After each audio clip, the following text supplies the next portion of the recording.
Human physiology में आज का जो टॉपिक मैंने पिक किया है आप लोगों के लिए, उसका नाम है बेसिक्स ऑफ ह्यूमन सिस्टम, यानी प्रतिरक्षा तंत्र।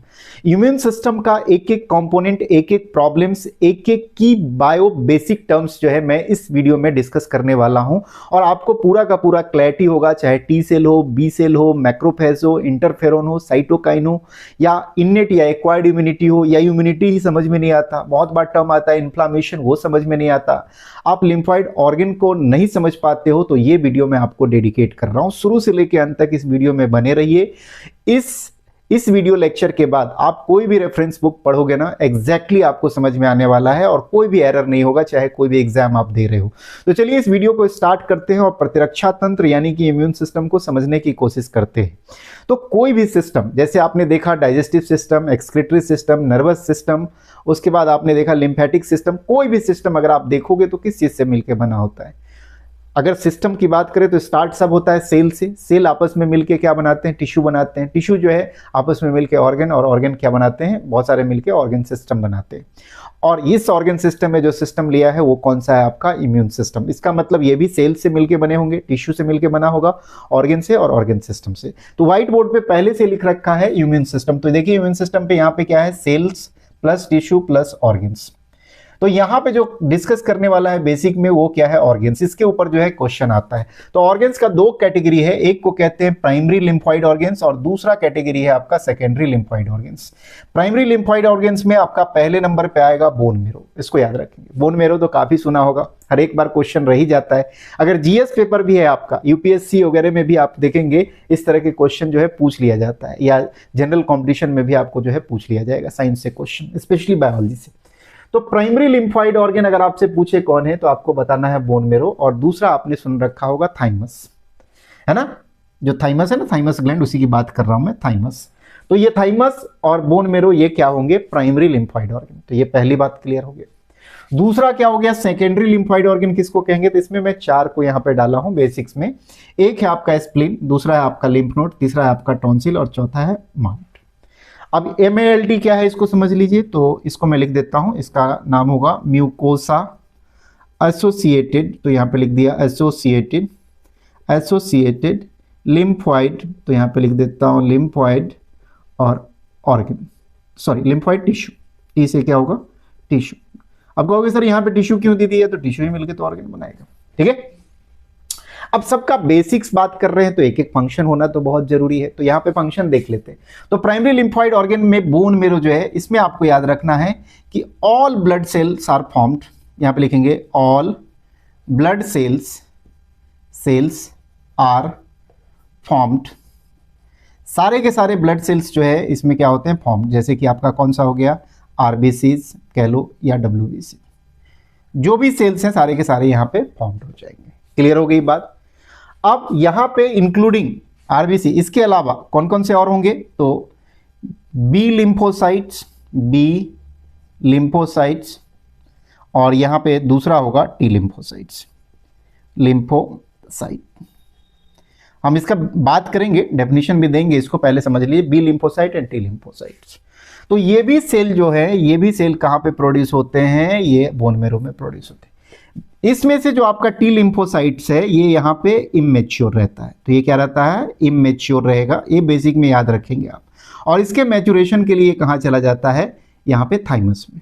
यहाँ पे टी लिम्फोसाइट, तो इसको याद रखेंगे। यहाँ पे टी लिम्फोसाइट कैसा होगा, मैच्योर हो जाएगा। तो हो गया ना, एक क्वेश्चन तो बेसिक में आ गया। आपसे पूछेगा कि टी लिम्फोसाइट कहाँ पे प्रोड्यूस होता है, कहाँ पे फॉर्म होता है, तो सर बोन मैरो में होता है। मैच्योर कहाँ पे होता है, तो थाइमस में होता है। बी लिम्फोसाइट यहीं रह जाता है, वो थाइमस में नहीं जाता, ये यहीं पे मैच्योर हो जाता है। तो ये भी क्वेश्चन आपका हो गया। चलिए, तो आपको ये बोन मैरो और थाइमस बेसिक आपको समझ में आ गया है ना। आपसे पूछेगा बोन मैरो टिश्यू है या ऑर्गन है, तो पहले लिख दिया हूं ऑर्गन है, लेकिन इसके ये ऑर्गन भी तो टिश्यू से बने होंगे ना। तो कहीं कहीं देखिएगा बुक में लिखा होगा बोन मैरो टिश्यू, तो आपको मतलब इसमें डाउट नहीं रखना है, जितने भी ऑर्गन है किससे बने होंगे, टिश्यू से बने होंगे। चलिए, अब सेकेंडरी लिम्फॉइड ऑर्गन्स में देखते हैं। एक नंबर पे आपका स्प्लीन।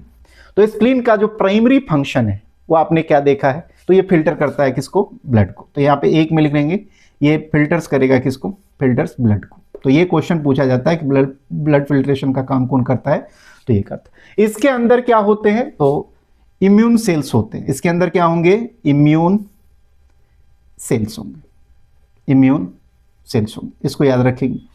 अब इम्यून सेल्स कौन से होंगे, तो लिम्फोसाइट्स, तो यहाँ पे लिख देता हूँ अगर आपको डिटेल चाहिए तो, लिम्फोसाइट्स और प्लस फैगोसाइट्स, फैगोसाइट्स। देखो बायोलॉजी में जहां भी साइट आएगा ना, साइट्स इसका मतलब होता है सेल्स, ये भी ध्यान रख लीजिए। बहुत सारे स्टूडेंट को अगर मैं लिम्फोसाइट्स कहता हूं तो लिम्फ वाला सेल, क्लियर है। एरिथ्रोसाइट्स, देखो साइट्स में आरबीसी को कहते हैं, डब्ल्यूबीसी को क्या कहते हैं, ल्यूकोसाइट्स, तो वहां पे भी साइट्स है, तो साइट्स मतलब क्या होगा, सेल। तो स्प्लीन हो गया। लिम्फ नोड क्या करता है, तो लिम्फ नोड भी ये फिल्टर करता है, लेकिन ये किसको फिल्टर करेगा, लिम्फ को। तो ये फिल्टर करेगा किसको, फिल्टर लिम्फ को। ये दो क्वेश्चन यहां से भी आपके हो गए कि ब्लड के फिल्टर करने वाले को स्प्लीन और लिम्फ को फिल्टर करने के वाले को क्या बोलेंगे, लिम्फ नोड। इसको ध्यान रखेंगे। मैं पिक भी अटैच कर देता हूं ताकि आपको लिम्फ नोड जो है वो आपको समझ में आए। उसके बाद तीसरा देखिए टॉन्सिल। टॉन्सिल्स क्या है, तो ये भी क्या है आपको जो है, ये इसको टिश्यू कह लो या ऑर्गन कह लो, ये भी क्या है, ये इन्फेक्शन से बताता है। तो क्या करता है, रेसिस्ट करता है किसको, फर्स्ट लाइन कह लो, फर्स्ट लाइन डिफेंस कह लो इसको, फर्स्ट लाइन डिफेंस, यहां पे बता डिफेंस एगेंस्ट इन्फेक्शन और या कह सकते हो डिजीज। तो ये आपका टॉन्सिल्स यहाँ पे MALT, ये बड़ा इंपॉर्टेंट है, इसमें स्टूडेंट भूल ही जाता है, कंफ्यूजन रहता है। म्यूकोसा एसोसिएटेड लिम्फोइड टिश्यू, ये कहाँ पे रहता है, तो जितने भी लाइनिंग है, डाइजेस्टिव ट्रैक का लाइनिंग है या रेस्पिरेटरी ट्रैक का, तो कहाँ पर रहता है, इन द लाइनिंग ऑफ, एक में लिख लेंगे डाइजेस्टिव ट्रैक्ट, दूसरा हो जाएगा रेस्पिरेटरी, तो यहां पे लिख देता हूं रेस्पिरेटरी ट्रैक्ट, और तीसरा लिख देता हूं यूरोजेनाइटल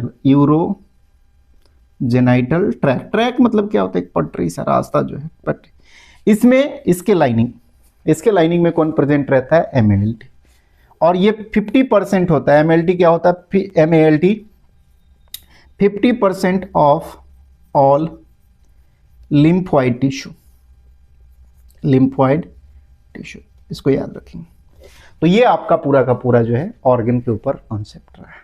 लेकिन इससे तो आपका समस्या खत्म नहीं होगा, आप रेफरेंस बुक पढ़ोगे तो ये टर्म्स तो आ जाएंगे आपको जितने भी हैं। तो ये खास करके है एनाटॉमिकल पार्ट है, लेकिन जो की बायो वर्ड्स है वो लेफ्ट हैंड साइड में लिखा गया है। जैसे देखिए यहाँ पे की बायो वर्ड्स में हम एक एक करके पढ़ेंगे। एक नंबर पे पढ़ेंगे इम्यूनिटी किसको कहेंगे, दूसरा है आपका एंटीजन जो है क्या होगा, एंटीबॉडी क्या होगा, तीसरे में हम देखेंगे लिम्फोसाइट किसको कहेंगे, यहाँ पे लिम्फोसाइट चौथे नंबर पे प्रॉब्लम होता है।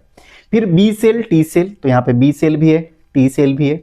उसके बाद है आपका मैक्रोफेज क्या होगा, साइटोकाइन क्या होगा, इन्फ्लामेशन क्या होता है, इन्नेट इम्यूनिटी क्या होगा, एडेप्टिव इम्यूनिटी जिसको एक्वायर्ड इम्यूनिटी कहते हैं क्या होगा। अगर आप स्क्रीनशॉट लेना चाहते हैं तो ले लीजिए, हमें जो है यहाँ पे थोड़ा सा जो है जगह बनाना है, तो मैं जगह बना लेता हूँ। चलिए, तो एकदम से अब जो है जगह बना के हम लोग देखेंगे कि कैसे कर सकते हैं इसको। तो आपको इसके बाद ना एक एक डाउट क्लियर होने वाला है। कोई भी एग्जाम दे रहे हो ना, तो देखो मैं जो आपको यहाँ पे इस वीडियो में जो कंटेंट दे रहा हूँ ना, वो आपको मैं प्रेरित कर रहा हूँ कि आप रेफरेंस बुक खुद ही पढ़ो। ऐसा नहीं कि यहाँ पे यूट्यूब चैनल से पूरा का पूरा रेफरेंस बुक तैयार हो जाएगा। आप आज पढ़ो कल पढ़ो, पढ़ना तो आप ही को पड़ेगा। मैं आपको सिर्फ गाइड कर रहा हूँ कि अगर आप पढ़ोगे तो आपको कोई प्रॉब्लम नहीं होने वाला है। कोई भी एग्जाम दे रहे हो तो वहां पे प्रॉब्लम होता है, इस चीज को जानते हो आप। आज के बाद आपको कोई भी प्रॉब्लम नहीं होगा। तो चलिए सबसे पहले क्या करते हैं, कौन से टर्म को देखते हैं, इम्यूनिटी को। इम्यूनिटी किसको कहते हैं, तो इम्यूनिटी क्या है, इम्यून सिस्टम का अपना एबिलिटी है। तो यहां पे लिख देता हूं एक line, the ability of immune system to fight against pathogens, ठीक है, पैथोजेंस, या इसके इन्फेक्शन भी कह सकते हो, इन्फेक्शंस। मतलब इम्यून सिस्टम या बॉडी का वह एबिलिटी, इम्यून सिस्टम भी किसके अंदर रहेगा, बॉडी के अंदर ही रहेगा, वह एबिलिटी जो फाइट करता है किसके अगेंस्ट में, पैथोजन या इन्फेक्शन। अब पैथोजन किसको कहेंगे, तो पैथोजन है डिजीज कॉजिंग ऑर्गेनिज्म को कहते हैं पैथोजन। तो एक लाइन इसको भी समझ लीजिए, अगर पैथोजन आए तो इसको बेसिक में रखेंगे डिजीज कॉजिंग ऑर्गेनिजम्स, इसको क्या कहेंगे हम लोग, पैथोजेंस। चलिए दूसरे नंबर पे देखिए एंटीजेन। एंटीजेन क्या है, तो अब समझ लीजिए कोरोना काल में सबने देखा था, तो वायरस ने क्या किया था, हम लोग को इन्फेक्ट किया था। तो जितने भी वायरस होंगे, बैक्टीरिया होंगे या उसके टॉक्सिन होंगे जो हमारे बॉडी में जाएगा, मतलब वो फॉरेन सब्सटेंस है, फॉरेन पार्टिकल है, फॉरेन ऑर्गेनिज्म है जो हमारे बॉडी में जाएगा, उसको हम लोग क्या कह देंगे, एंटीजेन। और एंटीजेन के अगेंस्ट में बॉडी क्या प्रोड्यूस करता है, एंटीबॉडी। तो याद रखेंगे एंटीबॉडी जो है प्रोटीन होता है। तो एंटीजन क्या है, सब्सटेंस। तो सब्सटेंस में क्या क्या हो सकता है, तो वायरस हो सकता है, कोई बैक्टीरिया हो सकता है, तो यहां पे लिख देता हूं बैक्टीरिया, या टॉक्सिन्स हो सकते हैं, क्या होंगे, टॉक्सिन होंगे। और ये क्या करेगा, ट्रिगर करेगा, जो ट्रिगर करेगा, trigger immune response, immune responses.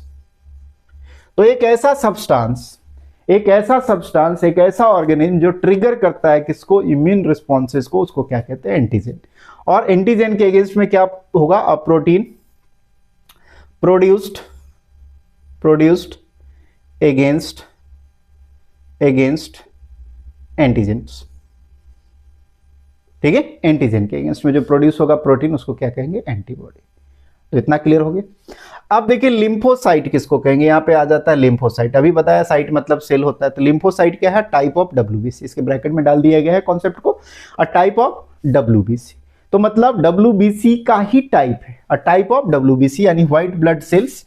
अब ये क्या करता है, जो करता है फाइट अगेंस्ट, फाइट या वर्क अगेंस्ट है ना, वर्क अगेंस्ट किसके, इन्फेक्शंस। तो यहां पे लिख देता हूं इन्फेक्शंस। तो ये जो सेल की बात कर रहे थे ना यहाँ पे इम्यून सिस्टम में, बेसिक में सेल में, तो ये सेल आपका क्या है, लिम्फोसाइट्स। अब लिम्फोसाइट्स जो होते हैं दो तरीके के होंगे, एक होता है बी सेल जिसको बी लिम्फोसाइट कहते हैं, टी सेल टी लिम्फोसाइट्स। तो बी सेल किसको कहते हैं, याद रखिए। तो बी सेल क्या करता है, प्रोड्यूस करता है एंटीबॉडी को। तो यहाँ पे लिख लीजिए बी सेल प्रोड्यूसेज एंटीबॉडी, ए भी लिख देता हूं, एंटीबॉडी। और टी सेल क्या करता है, टी सेल क्या करता है, ये किल करता है, हेल्प्स टू किल, किल करता है, kill infected cells, plus help B cell to produce antibodies, इसको याद रखें। उसके बाद मैक्रोफेज क्या है, मैक्रोफेज जो आपको सुन रखे हो, ये क्या है, टाइप ऑफ डब्ल्यूबीसी। ये भी क्या है, व्हाइट ब्लड सेल का ही टाइप है। तो लिम्फोसाइट भी टाइप है व्हाइट ब्लड सेल का, और मैक्रोफेज भी क्या है, वो भी टाइप है किसका, डब्ल्यूबीसी का। तो ये क्या करता है, ये इंगल्फ्स करता है, इंगल्फ्स या डाइजेस्ट कह लो, प्लस डाइजेस्ट है ना, फॉरेन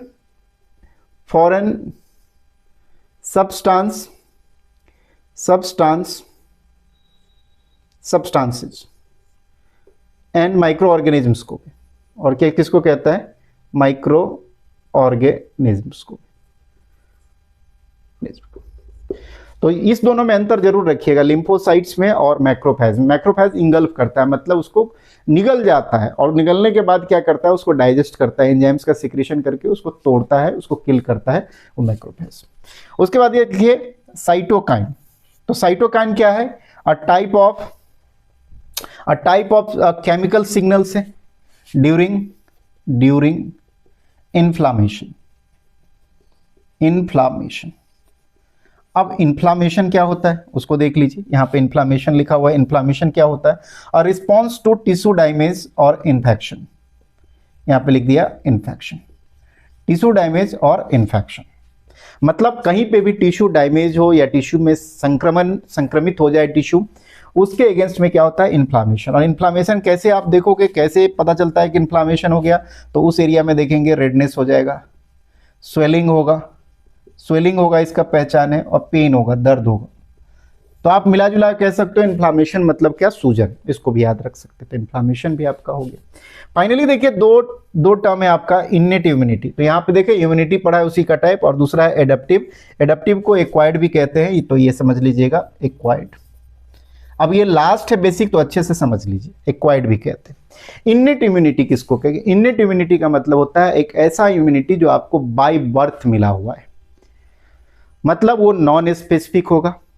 जैसे कि आपका हो गया स्किन, जैसे आंख के आंसू हो गए टीयर, गैस्ट्रिक HCl हो गया, सलाइवा हो गया, ये सारे के सारे क्या है, कुदरत ने आपको पहले से दिए हैं, तो ये बाय बर्थ मिला है, इसीलिए इसको क्या कहेंगे, इनेट इम्यूनिटी। तो इनेट इम्यूनिटी क्या कहेंगे, ये आपको मिलता है बाय बर्थ।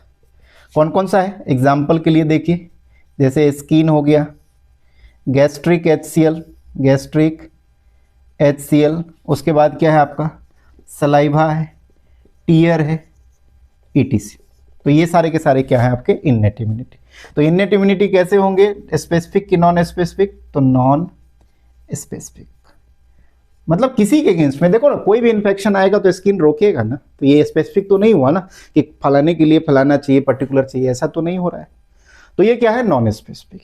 अब एक्वायर्ड क्या है, तो एक्वायर्ड में क्या होता है उसको देखिए। एक्वायर्ड जो आपका है, इसमें क्या होता है, एंटीबॉडी प्रोडक्शन होता है, एंटीबॉडी प्रोडक्शन होता है। तो इसको ध्यान रखें, एंटीबॉडी क्या होता है, प्रोडक्शन होता है। तो देखो कैसा बना रखा है, जैसे इम्यून सिस्टम, प्रतिरक्षा तंत्र, मान लीजिए मानव का बात कर रहे हैं, तो अगर आपको मान लीजिए कि इन्फेक्शन होने जा रहा है, तो एंटीजेन, अब इतना तो जान गएंगे, जो फॉरेन सब्सटेंसेज है या कोई माइक्रो ऑर्गेनिज्म है, वो आपकी बॉडी के अंदर एंटर करना। तो स्किन में क्या है, स्किन रोकेगा इसको।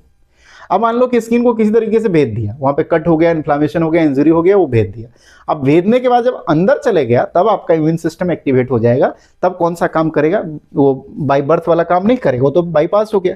तब आपको एडेप्टिव और एक्वायर्ड इम्यूनिटी क्या करेगा, एंटीबॉडी को प्रोड्यूस करेगा उस एंटीजन के अगेंस्ट में, और एंटीजन एंटीबॉडी का रिएक्शन चलेगा, और इसमें से जो है स्ट्रॉन्गर होगा। अगर एंटीजन स्ट्रॉन्गर होगा तो क्या होगा, हमारे बॉडी को इन्फेक्शन हो जाएगा। अगर एंटीबॉडी जो है स्ट्रांग होगा तो क्या होगा, एंटीजन को समाप्त कर देगा, हरा देगा, हम डिजीज फ्री, इन्फेक्शन फ्री हो जाएंगे। तो ये बेसिक कॉन्सेप्ट है आपका किसका, इम्यून सिस्टम का। कैसा लगा वीडियो कमेंट करके जरूर बताइएगा। चैनल पे अगर नए हैं तो चैनल को लाइक करो, सब्सक्राइब करो, बेल आइकन को प्रेस करना मत भूलिएगा, क्योंकि इस तरह के कॉन्सेप्चुअल वीडियो का नोटिफिकेशन आपको मिलता रहेगा। Thank you so much for joining. Thank you.